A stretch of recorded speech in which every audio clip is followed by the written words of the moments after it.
بسم اللہ الرحمن الرحیم۔ پیارے دوستو، اللہ پاک آپ کو، آپ کی فیملی کو ہر زمینی اور آسمانی آفات و بلیات سے محفوظ و مامون فرمائے۔ آج کی ویڈیو میں ایک اہم مسئلے کی طرف توجہ دلانا مقصود ہے۔ کئی لوگ اپنی زندگی میں بہت ہی سستی اور لاپرواہی کا مظاہرہ کرتے ہیں، اور جس کی پاداش میں انہیں تاحیات ایک سزا بھگتنا پڑتی ہے۔ تو اس سے بہتر نہیں ہے کہ بندہ احتیاط کر لے۔ قرآن پاک میں بھی ہے کہ کچھ مصیبتیں ایسی ہیں جو آپ کے اپنے ہاتھوں کی کمائی ہیں، تو اس لیے تھوڑی سی کوشش آپ کو اور آپ کے اپنوں کو کسی بھی ناگہانی آفت سے محفوظ رکھ سکتی ہے۔ پیارے دوستو، یوں تو زندگی میں چھوٹے موٹے حادثات و واقعات ہوتے ہی رہتے ہیں کہ زندگی اسی کا نام ہے، دکھ سکھ کی سانچ چلتی رہتی ہے۔ لیکن انسانی زندگی میں کچھ حادثات و واقعات ایسے بھی در آتے ہیں جو دکھ ہی نہیں بلکہ پچھتاوے اور خلش کی صورت اختیار کر جاتے ہیں، اور ہم یہ سوچتے ہی رہ جاتے ہیں کہ اگر ہم یوں کر لیتے تو ایسا ہو جاتا۔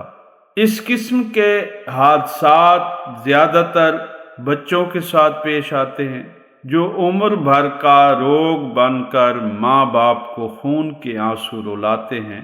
اگر تھوڑی سی توجہ دی جائے اور اپنے بچوں کو زیادہ دیر تنہا نہ چھوڑا جائے تو بہت سے حادثات کے رونما ہونے سے بچا جا سکتا ہے۔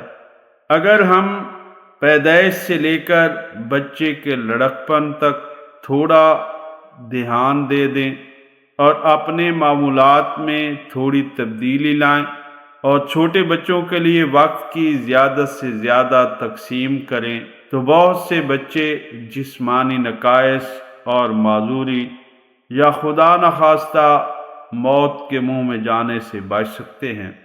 پیارے دوستو، زندگی میں ایسی بہت سی مثالیں ہمارے سامنے آتی رہتی ہیں، لیکن بہت ہی کم مائیں ہوں گی جو ان واقعات سے سبق حاصل کرتی ہوں گی۔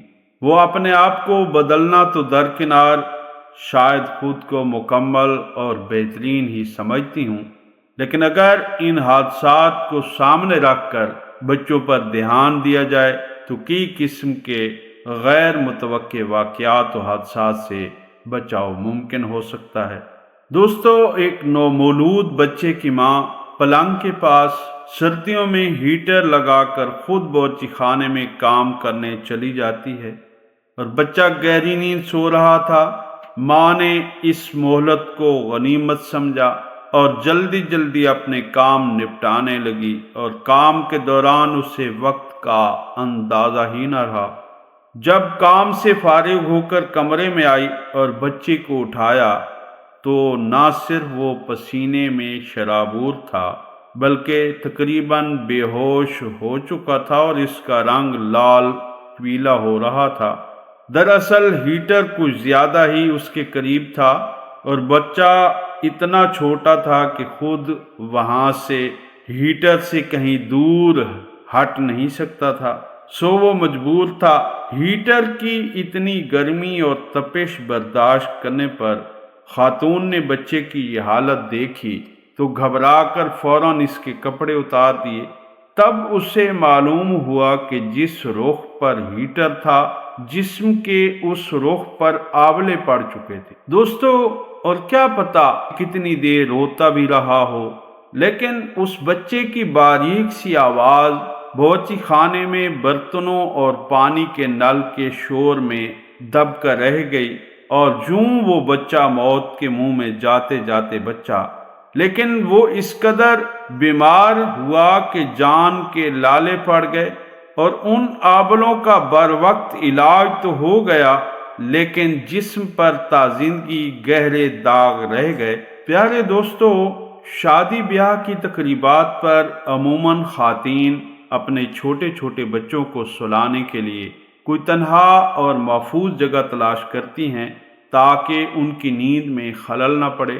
پیارے دوستو، ایسا ہی ایک واقعہ ایک شادی والے گھر میں پیش آیا، جہاں ایک خاتون نے اپنی 8 ماہ کی بچی کو سلایا اور پھر اسے شور و ہنگامے سے دور الگ تھلگ ایک اسٹور میں کونے میں پڑی ہوئی چارپائی پر سلائی۔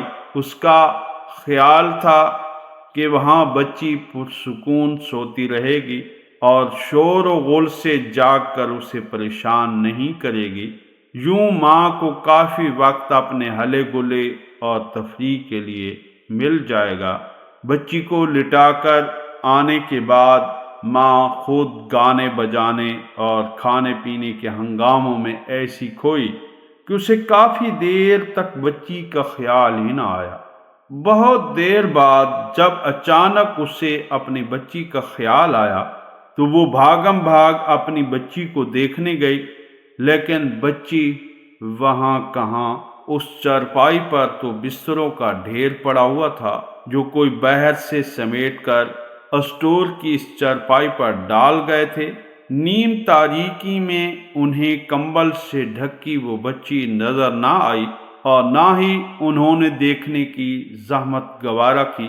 ماں نے پاگلوں کی طرح چیخ چیخ کر بستر اٹھانے اور ہٹانے شروع کیے تو دیکھا کہ ننھی بچی بستر کے ناقابل برداشت بوجھ تلے دبنے سے سانس گھٹ کر ہمیشہ کے لیے سو چکی تھی، اور یوں شادی والے گھر میں دیکھتے ہی دیکھتے ایک ماتمی فضا چھا گئی۔ تو دوستو، یہ سچ ہے کہ جان بوجھ کر کوئی ماں ایسا کرتی ہے نہ کرنا چاہتی ہے، لیکن ذرا سی غفلت اور لاپرواہی افسوسناک رنگ دکھا دیتی ہے۔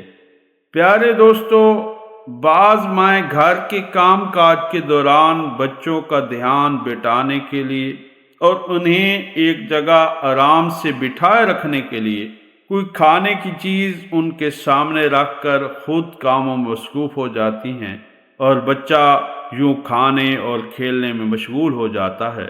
ایسے میں اس بات کا خیال رکھنے کی ضرورت ہے کہ چھوٹے بچے کو کبھی بھی یوں تنہا بٹھا کر ایسی کوئی چیز مثلاً ٹافی، مونگ پھلی، چلغوزے، چنے، بادام وغیرہ کھانے کی کوئی چیز نہ دیں جو گلے میں پھنس جانے کا احتمال ہو۔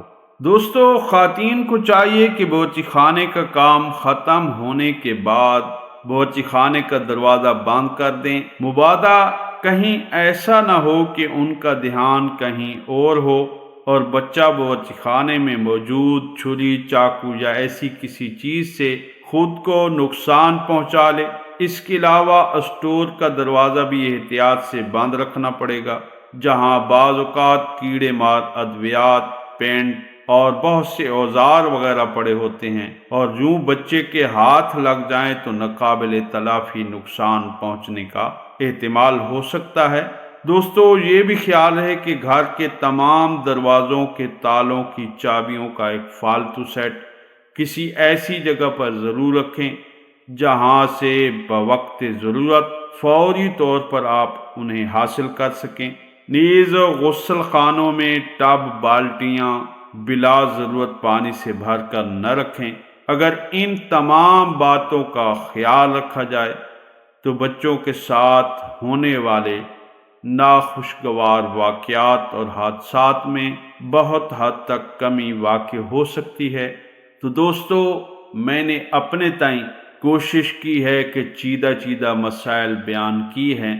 اس کے علاوہ آپ خود سمجھدار ہیں، جو بھی مضر چیزیں ہیں، مضر نقصان دہ آلات ہیں، باتیں ہیں، وہ بچوں سے دور ہی رکھیں تاکہ کسی بھی آنے والے ناگہانی حادثے سے محفوظ رہا جا سکے۔ تو دوستو، آخر میں دعا ہے کہ اللہ ہم سب کو، ہمارے بچوں کو اپنے حفظ و امان میں رکھے اور کسی بھی ناگہانی آفات و بلیات سے محفوظ فرمائے۔